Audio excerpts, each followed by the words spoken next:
Қайырлы күн достар, сіздермен бірге Ақмарал. Бүгін мен өз отбасыма осындай керемет пияз қосылған қаттама нан жасадым. Қараңыздаршы, арасындағы пияздары шашылмай, өте қатпарлы, өте жұмсақ болып шықты. Осы қаттаманы менімен бірге жасап көріңіздер. Керек заттардың барлығын қосып, араластырып, жұмсақ қылып қамыр ашытып қоямыз.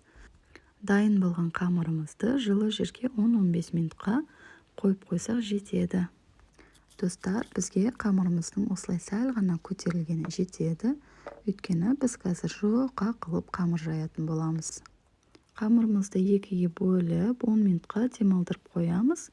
Ол уақытта біз 3 пиязымызды ашып, жақсылап майдалап турап, тұз бен бұрышымызды қосып, жақсылап қолмен езіп аламыз.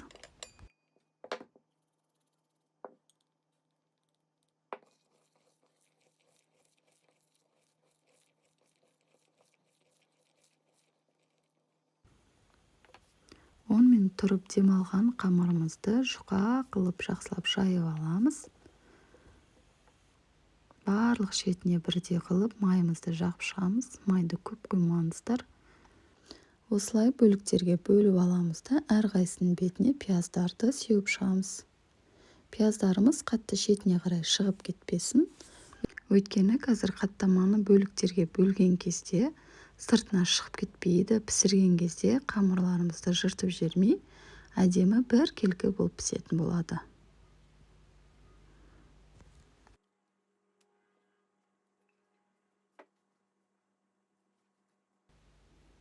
Енді міне видеодағыдай осылай орап аласыздар да, өздеріңіздің сковородкаларыңызға қарай, үлкен болса үлкен, кішірек болса кішірек етіп бөліп аласыздар.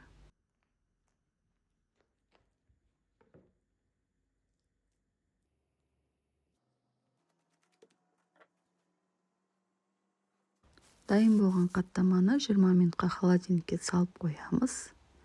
Мінекей жұмсақ болып шыққан қаттаманың үстіне ұнымызды сеуіп, үстінен жай басып, жайып шығамыз. Қараңыздар, пияздары бір келкі болып, әдемі болып жайылады.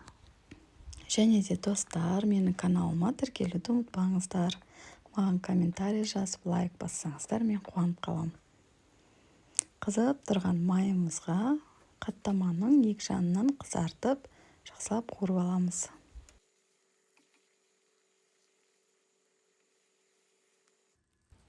Мінекей достар, қаттамамызда дайын. Ыстық кезінде жеп алсаңыздар өте дәмді болады. Міндетті түрде жасап көріңіздер, астарыңыз дәмді болсын.